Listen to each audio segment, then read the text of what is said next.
Hello, this is Miss Yetter, and we are finishing up Hollow City, which is our second novel in Miss Peregrine's Home for Peculiar Children. We are on chapter 13, and this is part 4 of chapter 13. We are going to begin at the top of page 390, so if you will turn in your novels and join me, that'd be wonderful. A train hissed into the station filled with people. Its electric doors whooshed open, and a glut of passengers spilled out. The soldiers began pushing us toward the nearest car, the policemen going ahead to scatter what few passengers remained inside. "Find another car," they barked. "Get out." The passengers grumbled but complied. But there were more people behind us on the platform, trying to push into the car, and a few of the soldiers who'd been ringing us had to break away to stop them. And then there was just enough confusion, the doors trying to close, but the police holding them open until a warning alarm began to sound. The soldiers shoved us forward so hard that Enoch tripped, sending other children tripping over him in a chain reaction. That the folding man, whose wrists were so skinny he'd been able to slip his cuffs, decided to make a break for it and ran. A shot rang out, then a second, and the folding man tumbled and splayed onto the ground.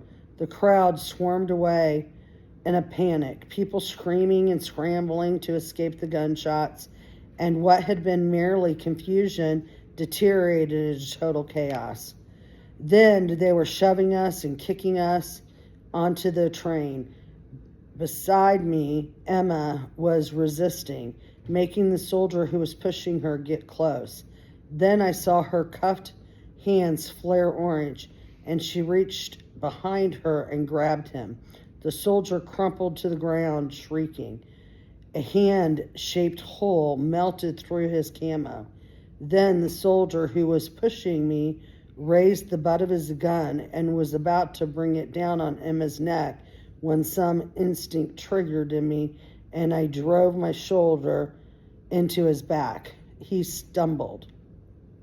Emma melted through her metal cuffs, which fell away from her hands in a deformed mass of red-hot metal.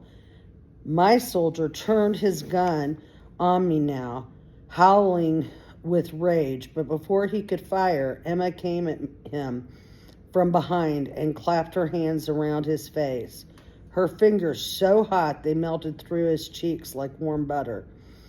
He dropped the gun and collapsed, screaming. All this happened very quickly in a matter of seconds. Then 2 more soldiers were coming at us. Nearly everyone else was on the train now, all but Raman and the blind brothers, who had never been cuffed and were merely standing by with arms linked.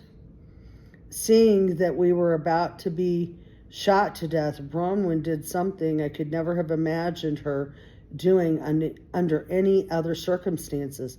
She slapped the older brother hard across the face, then took the younger one and wrenched him roughly away from the older. The moment their connection was severed, they let out a scream so powerful it generated its own wind.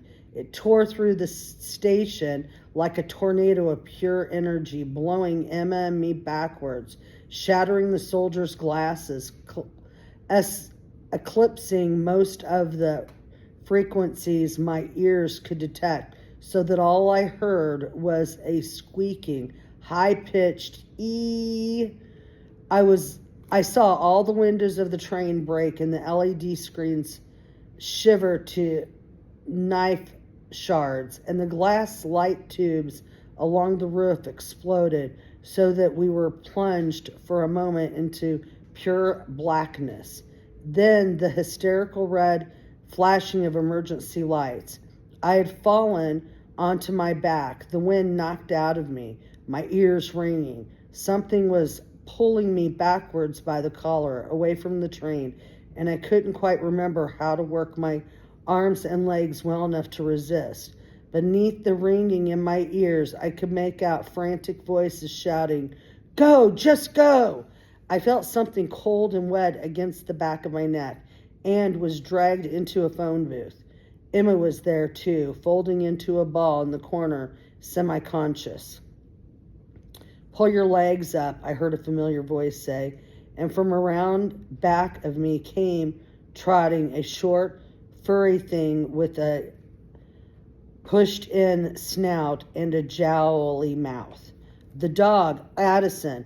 I pulled my legs into the booth, my wits returning enough to move but not speak. The last thing I saw in the hellish red flashing was Miss Wren being shoved into the train car and the doors snapping closed, and all my friends inside with her, cowering at gunpoint, framed by the shattered windows of the train, surrounded by men with white eyes. Then the train roared away into the darkness and was gone. I startled awake to a tongue licking my face. The dog. The door of the phone booth had been pulled closed, and the three of us were crammed inside on the floor. "You passed out," said the dog. "They're gone," I said. "Yes, but we can't stay here. They'll come back for you. We have to go." "I don't think I can stand up just yet." The dog had a cut on his nose, and a hunk of one ear was missing. Whatever he'd done to get here, he'd been through hell too. I felt a tickle against my leg, but was too tired to look and see what it was. My head was heavy as a boulder. "Don't go to sleep again," said the dog. And then he turned to Emma and began to lick her face. The tickle again. This time I shifted my weight and reached for it.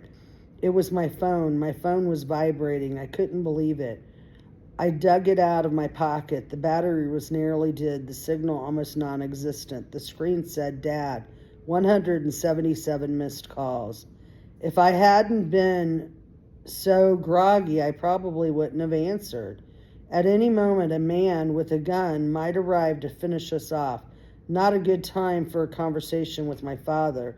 But I wasn't thinking straight, and any time my phone rang, my old Pavlovian impulse was to pick it up. I pressed answer. "Hello?" I choked cry on the other end. Then, "Jacob, is that you?" "It's me." I must have sounded awful, my voice a faint rasp.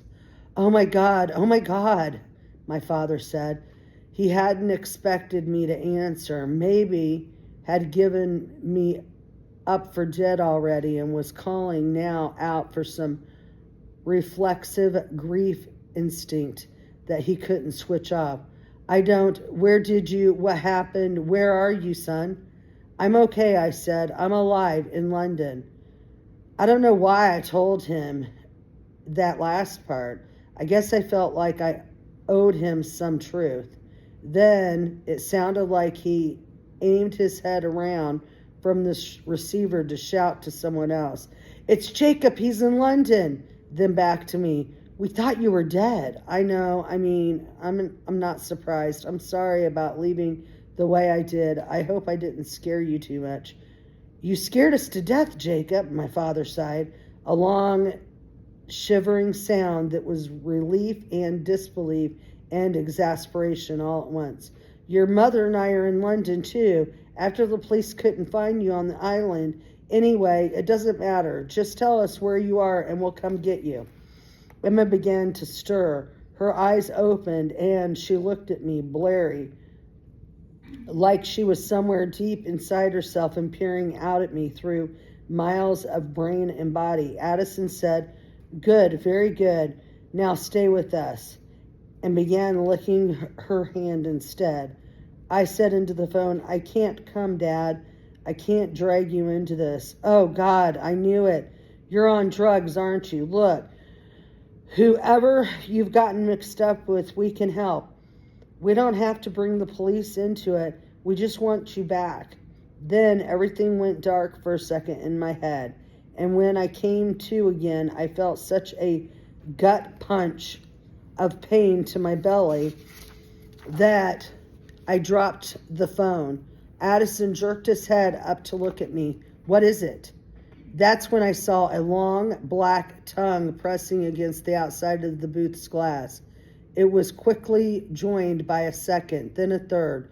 The hollow, the unfrozen hollow ghast. It had followed us. The dog couldn't see it, but he could read the look on my face easily enough. It's one of them, isn't it? I mouthed yes, and Addison shrank into a corner. Jacob, my dad's tiny voice from the phone. Jacob, are you there? The tongues began to wrap around the booth, encircling us.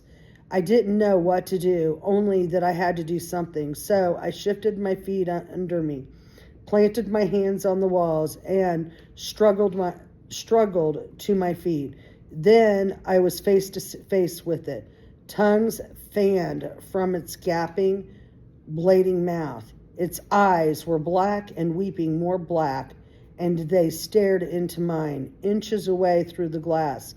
The hollow let out a low, guttural snarl that turned my insides to jelly, and I half wished the beast would just kill me and be done with it, so all this pain and terror could end. The dog barked in Emma's face. Wake up, we need you, girl. Make your fire. But Emma could neither speak nor stand, and we were alone in the underground station, but for two women in raincoats who were backing away, holding their noses against the hollow's fetid stench. And then the whole booth, with all of us in it, swayed one way and then the other. I heard whatever bolts anchored it to the floor groan and snap. Slowly, the hollow lifted us off the ground, 6 inches, then a foot, then 2, only to slam us back down again, shattering the booth windows, raining glass on us. Then there was nothing at all between the hollow and me. Not an inch, not a pane of glass. Its tongues wriggled into the booth, snaking around my arm, my wrist, then around my neck, squeezing tighter and tighter until I couldn't breathe. That's when I knew I was dead. And because I was dead and there was nothing I could do, I stopped fighting. I relaxed every muscle, closed my eyes, and gave in to the hurt bursting inside my belly like fireworks.